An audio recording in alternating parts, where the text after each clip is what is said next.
In the legal world, there is a combination of forces that feed a corrupt and suffocating legal system for attorneys. Law schools, law professionals, judges, and even the firms themselves for whom you work create a system, a matrix, if you will, that is nothing like what you thought when you passed the bar exam. The purpose of this podcast is to help you escape this legal matrix, leading you out of the proverbial desert to be free of the bondage of the matrix. Hosted by Bryce D. Nyer, attorney at law with over 30 years experience in the trenches of civil and criminal litigation at the state, federal, and international levels. He's a highly accomplished and resourceful legal professional, a true master of his craft, and he's here to help you get your life back. Here's your host, Bryce D. Nyer.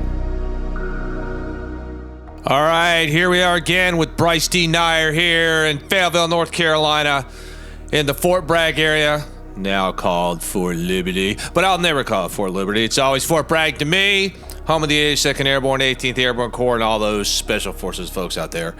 So, how's everybody doing today, tonight, whatever time zone you're in? So we're here again in another episode of, escaping the legal matrix, the Exodus, getting out. And we're going to talk about balance. Balance. What is balance in the legal profession? I mean, does that even exist? Balance. You hear that term quite a bit. Everybody throws it around.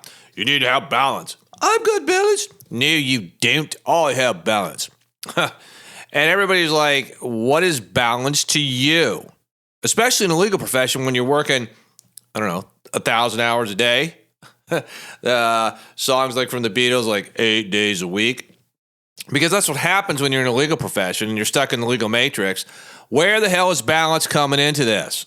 Where?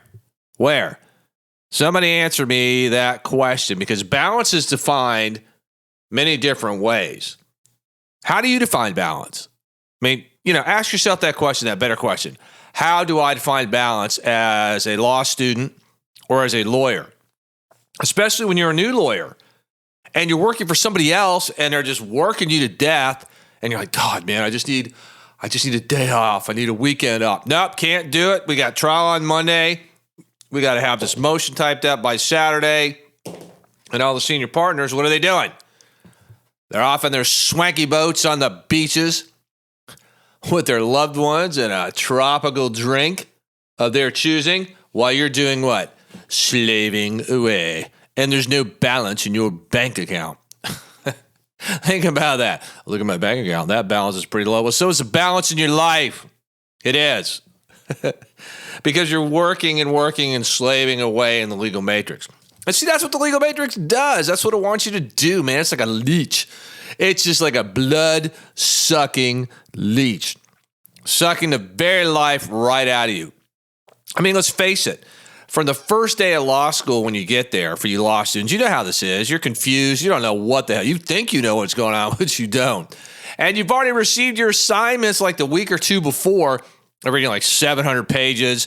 You go to your classes. You get stood up. You're freaked out. You're made to look stupid and foolish because it's easy for them to do because you just don't know what the hell you're doing. And then you begin to soon to see like, oh, my God, I got to read another 700 pages tonight. And you're like, hey, look, babe, I can't see you this weekend. I've got to read all the stuff and get all this done and do all these briefs and all this legal research. And you begin pinging off the wall and you don't realize it at first. You think, it'll last like a week, maybe two, first couple of weeks in law school, just get acclimated to it. No. It doesn't stop. Especially that first year when they just bombard you with all these courses, which are essential, and they're on the bar exam, and you use them in real life, in real practice. But what you don't realize is that, kind of like, looking at an hourglass, and you flip it upside down, and the sand starts to flow to the bottom. Well, guess what that is? That's your balance. And it's disappearing. It's going away. And when it's gone, it's gone. Because you can't make up for lost time. You say, you can make up for lost. No, you can't. If you miss a wedding, you miss a holiday, you miss a date, they're gone. You don't really truly make them up. You just reschedule them for a future date. For some of you, maybe too late. Your girlfriends and your boyfriends left. You're like, hell with this, man. I'm going to go with somebody that's not consumed by the legal matrix and find somebody else. And then you're alone. You know who you're alone with? Your books and your fears and your anxieties. And your classmates, they're feeling the same way too. Some of them try and put on this bravado. I'm good. No, you're not. Nobody is. That first year of law school absolutely sucks. It just sucks. And that's where you begin to have your first initiation into losing your balance. And you hear this term thrown around so much on social media, especially in the business sites like LinkedIn. You got to have balance. You got to have balance. The state bars, you got to have balance. The bar associations, those are the voluntary ones, okay? In each state, you got to have balance. Well, how the hell do you get balance when the legal matrix takes it from you? You see, it's the constant vicious cycle, the karma cul-de-sac of bullshit, where they stole your balance from day one. You just didn't realize it. Remember, you lost it. You got that letter. You're going to law school. You were so excited. You were telling me, how to be a lawyer. And you thought it was going to be like undergrad at the sorority house, the fraternity house, have all this time to party, go do stuff until reality hit. You realized undergraduate has nothing to do with law school. Apples and oranges. And it's just so ironic about people going to law school having these delusions of what it's like until you get there. And then your second year, you become acclimated in law school. You're like, yeah, okay, I get it. Did the first year. I'm still here, haven't failed out. Second year actually gets busier. You know how to study. You know how to prepare. You're kind of used to it, but it's pretty busy. But your balance increases a little bit, I think, during the second year, but not as much.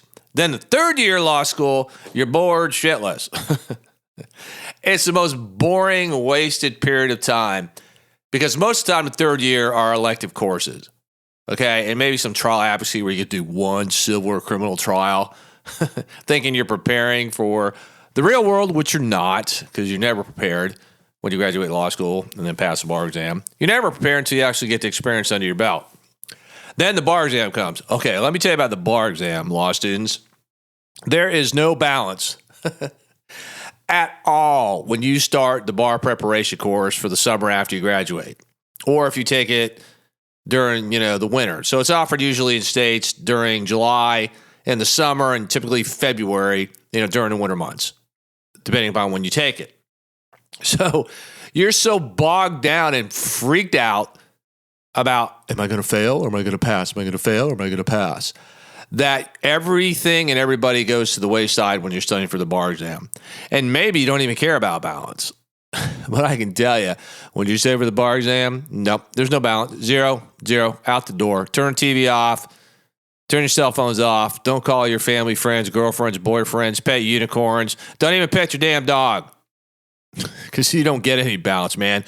You're at the zero level. Your account zero. Your balance is zero. Zero, zero, zero, zero, zero.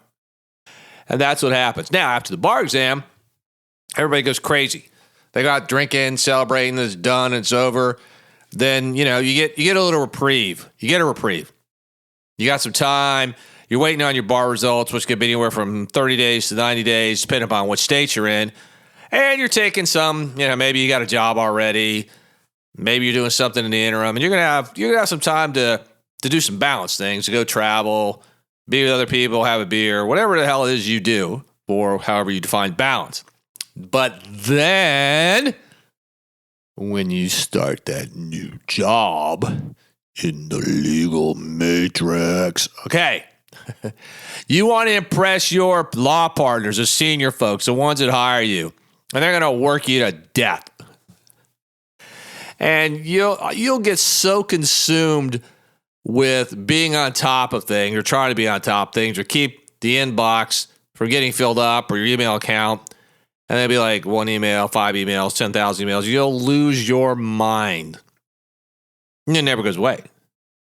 And you'll leave the office each day. You know what you're going to think about when you're in a legal matrix? You're going to think about your clients, the deadlines. Did you screw something up? You go to bed at night. You'll try and relax. You'll be up 2 o'clock in the morning staring at that ceiling and the fan.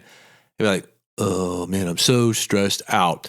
You'll try to listen to some meditation music. Yeah, you'll fall asleep. Then you'll wake up again, and you'll think of the same old stuff.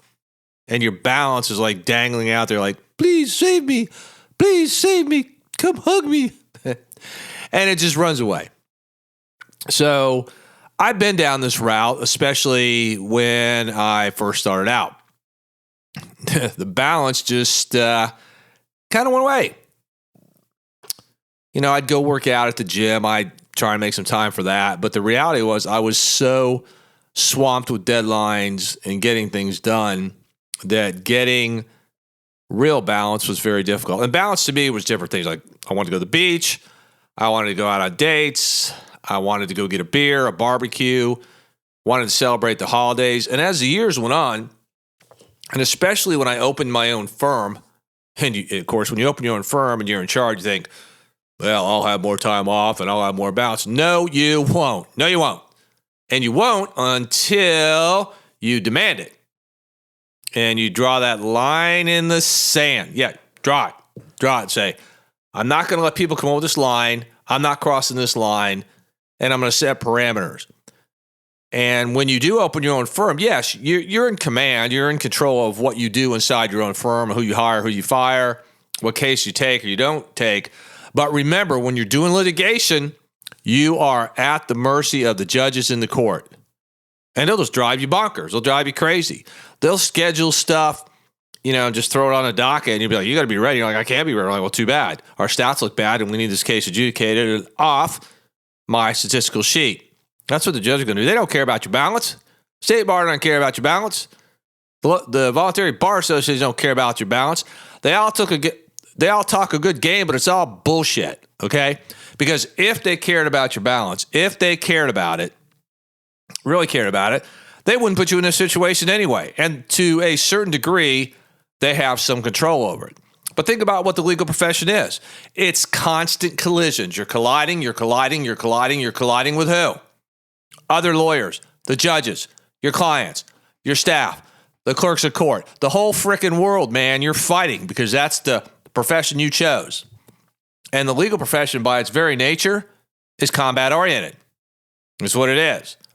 So until you make that call to say, hey, enough is enough, and I'm going to demand balance, you're never going to get it. And this went on, oh my God, for me for years. I just couldn't let go. I couldn't stop thinking about cases. Did I miss deadlines? Did I issue subpoenas? Did I do proper discovery? Did I do everything that I was supposed to do? Did I screw something up? Did I invert the parties and whatever, motions or pleadings? Pleadings is a complaint or an answer to a lawsuit or reply to an answer. That's what pleadings are. Did I screw something up? And pretty soon the matrix just starts to consume you. So when you try to get balance, it pulls you back in like a freaking tractor beam. It just grabs your ass and pulls you back in. It pulls you away from the balance. And I went through that for years and years and years until one day I'm like, you know what? I'm done with this bullshit. Okay. I'm going to get my balance back. And you know what I had to do? Here's what I had to do. I said, this is it. I'm going to increase my fees because I know my value. And we're going to have a podcast on that at some point too about your value. I know my value. I'm going to increase my fees because I deserve it. I have value. And I'm going to take less clients. And I'm going to start getting more time, more space for me. And that's how it began for me. I got really great staff, got great teams in here that knew how to do stuff when I wasn't here. My communication skills with my clients by email, where I wasn't tied up on the phone all the time. They weren't coming in here. So I had direct one-on-one communication almost, 7 days a week or, whenever I wanted to. And I began to free myself up, to give myself the space to have balance, however I wanted to find balance. So if I wanted to listen to music, hell, man, I shut the door, pop a beer, and listen to music. If I wanted to go to the beach, I went to the beach. If I wanted to go see a movie, I went to go see a movie. If I wanted to go take myself to lunch, and that's what the hell I did. But you can't get to that point at all until you get your systems, your process, and your teams down pat. And if you can't do that, you're never going to have balance. You've got to learn to say no.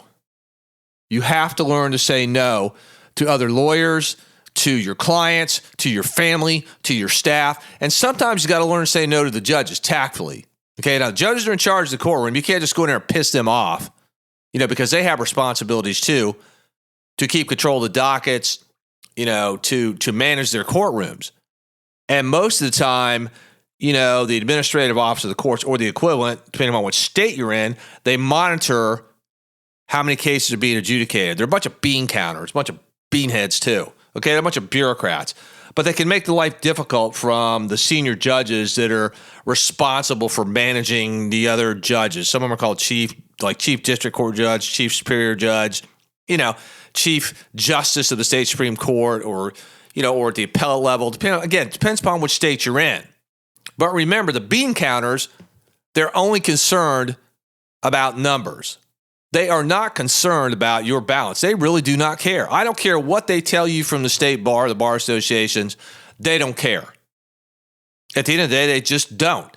It's just like in Vietnam, the stupid mentality of body count.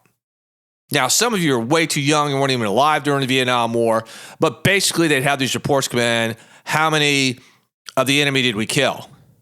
So while they're back there at the Pentagon in their air-conditioned offices, having their beers and cold drinks, and we had Americans dying on the front lines in the jungles of Vietnam, they're more concerned about the damn body count than having a clear-cut mission and an end game, in the Vietnam War. It was disgusting. It was ridiculous. And this is the whole problem with the bean counters in the legal profession. The bureaucrats. They get paid a salary, rain, shine, snow, tsunami, earthquakes, whatever, they're going to get paid. They're not in a private business like you are trying to meet overhead. And they just don't care about you. They go in, they work, they leave, they get their check, direct deposit, and they got all the free time they want because they don't take any of the risk that you do. You're in private business, most of you, okay? Unless you're working for the state or federal government. So balance is this ever elusive thing that you're constantly going to be chasing. And at some point, you do. You just have to stand up and say enough is enough. And for me, I guess it was about maybe December 2020, I had a major event happen in my life. It was pretty bad. And I had to take somebody off life support. It was horrible. Absolutely horrible. And my balance just went to shit. And I had to dust off, stand up, and say, I've got to regain my balance. I've got to get some balance, some levity back in my life. I had to start detoxing off people and vendors and lawyers and all kinds of things in my life to fight to get my balance back. And it was not easy. It's never easy. It just isn't. And all of you that, are new to the legal profession, new lawyers, like, you've been out, I don't know, maybe 5 years or so, you should start to realize right about now how important balance is, how important you are. There's always going to be clients. There's always going to be cases. There's always going to be deadlines. There's going to be judges that retire, die, new judges, new lawyers. And you know what? Not a damn one of them care about you. They just don't. They don't. You know who cares about you? You. Maybe your spouse, your kids do, your immediate family members, maybe your best friend. But at the end of the day, none of them are coming to save you. Nobody's coming to save you. You have to save yourself. And you do that by drawing the line in the sand, making that space, and demanding that balance in your life. That's going to be one of the hardest things you're going to find or attempt to do in the legal profession. It won't be about making money or retainer fees and stuff like that. There's always going to be clients. Now, your revenue and your cash to keep may change. Okay, that's always constantly changing depending on how you're doing or what you're doing. But your balance, it's not like somebody's walking in the door and going, hey, I'm going to hire you to give you balance. That's not the way it works. You are the CEO of your own balance. You are the board of directors of your own balance. You are. Nobody else is going to buy your plane ticket or your ticket to go on a cruise or take you out to lunch or dinner or any of that shit. It's not going to happen. You have to make it happen. That's what I had to do. I was letting everybody and everything, just get in my way. They were distracting me from me being able to have some sort of normalcy in my life. Like going to a movie again or going to the beach, anything, reading a book. People were just constantly at me until I'm like, okay, I'm going to shut off the phone. I'm not going to answer an email. And then I got to point like Friday afternoons, I'd kick my staff's asses out of here because I want to be alone. And I would do whatever the hell I wanted to do. If I wanted to read a book, if it was go take myself out to a restaurant, if it was having a sangria with chopped up apple in it, I didn't care. I just wanted to do something every day or every week in the balance account. And you hear about that a lot of times, like, put your deposits like in your love account and all this kind of crap with your spouse, girlfriend, boyfriend. Well, hey, you know what? What about your balance account? Where's that come in? Because there is nobody else going to make deposits in your balance account. And I don't care if you're, even if you're happily married or you're in a great relationship with somebody, they're not going to fill up your balance account. You have to do it. You have to define what your balance is. I can't stress this enough. And I can't stress enough about the necessity to shelter and shield yourself from the outside distractions and other people. Some lawyers and some people think, I'm available all the time. But even I say that, I'm available almost 24/7. I say almost. See, I leave myself that space. But if you don't leave yourself that space, everybody will trample on you. They will consume your time, your energy. They'll drain you till you're the walking frickin' dead. And that's what will happen. And pretty soon, you'll be a drunk, you'll be doing drugs, you'll be sedating on porn, Netflix, Amazon videos, you'll be having illicit affairs. You'll do all kinds of stupid shit because you don't have the right kind of balance. And if you don't think it can't happen to you, you're living a pipe dream.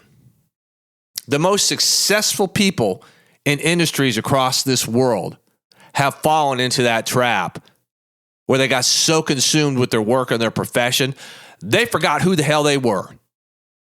They awaken one day and they look in the mirror like, I don't even recognize myself anymore. I got to that point at times in my life in the legal profession. I look in the mirror, I'm like, man, there's bags under my eyes. I look like a freaking raccoon. I've been so tired sometimes that, really, man, maybe I shouldn't have gotten in my vehicle because I was just so tired. I was exhausted. And sleep is a key thing too. I've always been a morning person. I don't know about you, but I like getting up early in the morning and getting shit done. I like doing a workout, then I, taking a shower, just chilling, and just listening to some music before I head in the office and giving myself that balance in that space. That's one of the things that I do. I love to read. I love to watch a documentary about history or something, anything that breaks me away from the legal matrix. Because I'm telling you, the legal profession, this legal matrix, it will kill you. If you don't have the right amount of balance in your life, again, however you define that, you may wake up one day totally obese with diabetes, heart disease, other types of really bad conditions adversely affecting your body to where you have a premature death. Now, granted, we never know when we're going to die. Any day could be our last day, but for the grace of God, go I is a true statement. But why do you want to hurry it along? Why? Depending on the studies that you look at, what articles you read, the legal profession is in the top 10, at least the top 15 of all the industries and professions of suicide rates. That's crazy town. Crazy. And why is that? It's because we're so collision oriented. And the legal matrix creates that. And it doesn't want you to have balance. It doesn't. Think about it. When you were in law school, did you really care if law students quit? No. You want to know why you didn't care? You're like, hey, ain't my problem. Ain't me. I'm still here. And it was one less law student to compete against for a scholarship or law review or some other bullshit they throw out there at you. And it's one less lawyer in the future you have to compete against to earn money. And when you've been an active lawyer, yeah, you'll have some friends in the legal profession. When they die, for about 15 minutes, you'll feel bad and then you won't give a shit. You just don't. It's somebody else's death. It's somebody else's problem. But when it's you, whoa, let me tell you, then it finally comes home to roost. Yeah, it does. Because when you're sitting there all by yourself and you're all alone and nobody's there, and you realize, oh shit, nobody's coming to save me. Nope, they're not. I've said it 100 times, I'll say it 100 times more. Nobody's coming to save you. And your balance has been gone and empty for years because you let it. You allowed it to happen. I did. Cost me some relationships, friendships. Cost me physically, mentally, spiritually, emotionally. It did. And usually you shift, you pivot, you change, whatever the hell you want to call it. You change when the pain gets to be so much, you can't stand it anymore. You just can't stand it. And you have to change or you'll die. You'll die. So all of you in law schools right now, today, or those of you in college thinking of going to law school, or you've applied, you've been accepted, you need to learn right now, today, how to have balance in your life. You young lawyers that are trying to shift and open your own firm, that you're slaving away from somebody else, you need to stop that shit. You need to open your own firm and take command of it, and take command of your life, and take command of your balance. And when you run your own firm, there's a way to do that. And it's not going to be solved in this podcast or just this one conversation that we're having. It's going to take a series of conversations. It's going to take a period of time. It's like working out. Come on. Like getting physically fit is not just about lifting weights and cardio and all. It's about nutrition too, what you put in your body. Balance is about what you put in your mind or what you kick out of your mind, and making the time for you. So think of balance as this huge umbrella, okay? What is under the umbrella? When you look in the mirror, ask yourself, what is my balance? How do I define my balance? Because balance for everybody, again, at the end of the day, is going to be different for every single individual. Some people may not like to swim, may not like to go to the beach. Maybe they like the snow. They like to snow ski. Me, I'm not a snow bunny. I love beaches and warm weather. I'm just going to tell you right now, don't take me on a snow ski trip because I ain't going. I hate being cold and freezing my ass in the snow and the ice, okay? I love the tropics. I love the beach. I love salt water. I dig it. But again, you have to define it, and you have to make time, and you have to make room for it. You have to. Because if you don't, you know what?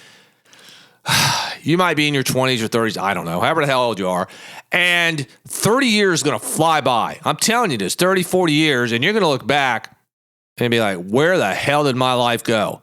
Why didn't I go on that cruise? Why didn't I go on that trip? Why didn't I, do these things? And you're going to hate your damn self. And you know why? Because you let the legal matrix do it to you. You don't have to be a prisoner of the legal matrix ever. You don't.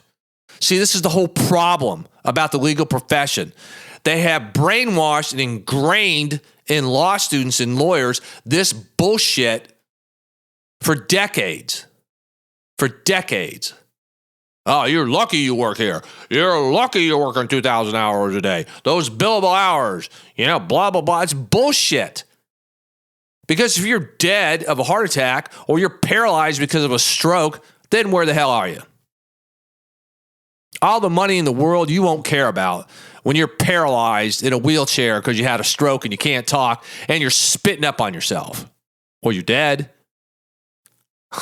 And it happens. I personally know lawyers that killed themselves. They shot themselves. I personally know lawyers that had heart attacks, at least one or two, that had heart attacks in the courtroom. I had an attorney that she had a stroke, a mini stroke, not once, but like 3 times. Then she died of cancer in her 40s. I'm telling you now, make balance a priority in your life. Make it a priority. You have your whole life to work. You do. You have your whole life to practice law, if that's what you choose to do. But you don't have your whole life to have balance if you never have it in the first place. It's never there. Remember, yesterday is gone. Tomorrow hasn't arrived. Today is now, is here. That's what you have. Make the time for you. Give yourself the balance. Nobody's standing around cheering you on just because you emptied your inbox or you answered 100 emails or you drafted a motion. Nobody gives a shit. Okay? You want to do a good job in the legal profession, what you do. You want to be a professional and do right by your client. But you can't be there for your client if you're dead or paralyzed from a stroke or you're a blithering idiot sedating on booze and drugs, or depressed and spinning in your chair, playing on social media all day because you're too damn depressed to do your damn job because you don't have any balance. All right. We've talked about this subject of balance. You law students, you lawyers looking to transition, I've been down this road. I know how to combat it. Okay? You've got a problem when you don't have balance. It can be solved. And you start it by having that conversation, hiring us to help you fight the legal matrix, to open your own firm. You law students, again, there are things you will learn and skill sets from us here, from me personally and professionally, that will help you avoid being the walking dead from the legal matrix. Okay, so it's been another great session. I look forward to talking to you all again in our next episode. Until then, this is Bryce D. Nyer from Fayetteville, North Carolina. Love and light, love and light, love and light. See you next time. Bryce out.